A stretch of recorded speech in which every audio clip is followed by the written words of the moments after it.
Баршаңызға қайырлы күн достар. Бүгін мен сіздерге дәмі ауызда ерейтін етті бәліштің рецептісін ұсынбақшымын. Алдымен видеоны қарамас бұрын YouTube арнама тіркеліп, жанында қоңыраушамен лайк басып, комментарий қалдыруды ұмытпаңыздар. Ең алдымен етті бәліштің қамырын дайындайтын боламыз. Ол үшін құрғақ ингредиенттерімізді біріктіреміз. Алдымен ұнымызға 1 шай қасық қопсытқышымызды салып, жақсылап араластырып, бөлек алып қоямыз.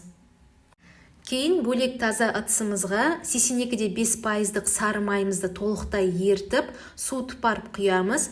Содан соң оның үстіне 20% қаймағымызды саламыз. Кейін 1 жұмыртқа, содан соң жарты шай қасық тұзымызды салып, барлығын венчиктің көмегімен араластырып аламыз.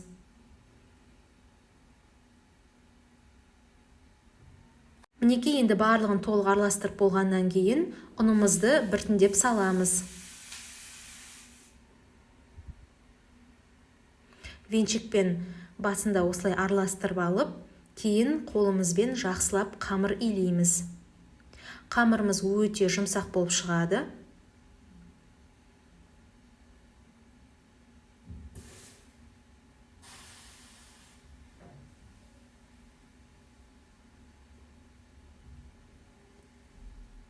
Мінекей біздің қамырымыз дайын болды. Осындай міне жұмсақ болып шығуы қажет. Енді оны целлофанға салып, тоңазытқышқа 20 минутқа тындырып қоямыз.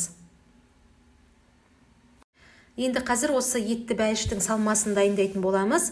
Тартылған етке алдымен картопымызды, содан соң жуамызды біртіндеп ұсақтап, кубиктап турайтын боламыз.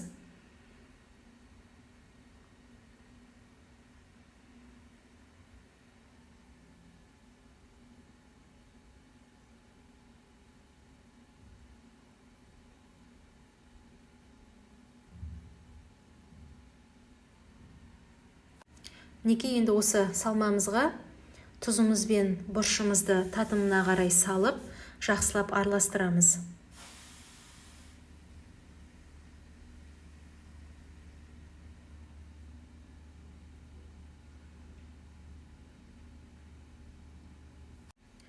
Енді қазір дайын болған қамырымызды тоңазытқыштан алып, 2 бөлікке бөлетін боламыз.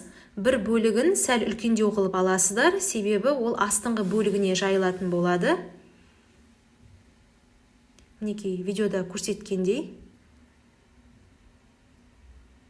Кішкене ғана бөлігін алып қаламыз, оны қазір соңында бәлішіміздің бетіне жайып салатын боламыз.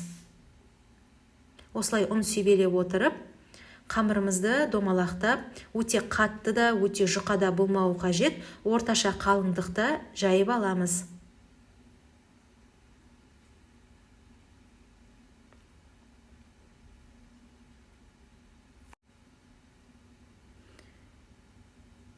Мінекей біздің қамырымыз дайын болды. Енді оны қазір формамызға орналастырамыз. Содан соң оның ішіне дайын болған етті салмамызды саламыз. Осылай бір келкі етіп, жан жағына айналдыра толықтай салып шығамыз.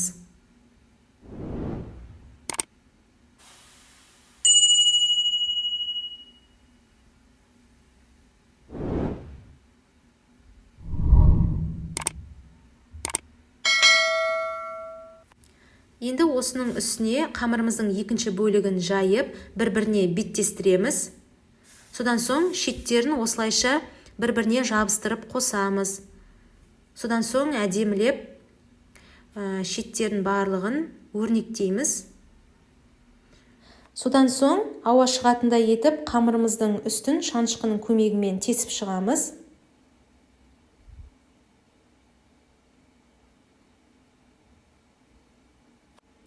Кейін оның үстіне толықтай айналдыра жұмыртқамызды жағып шығып, 180 градуста қызып тұрған пеште 45 минут пісіріп аламыз.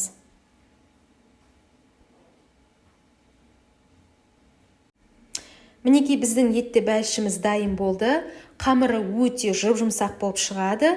Кесілген уақытта қамыры да, ішіндегі салмасы да мүлдем бытырамайды да, уатылмайды да, бір сөзбен айтқанда керемет болып шығады. Асты да мүлдем жабыспай шығады. Осы рецепт бойынша міндетті түрде жасап көріңіздер. сөз жоқ керемет болып шығады. Астарыңыз дәмді болсын.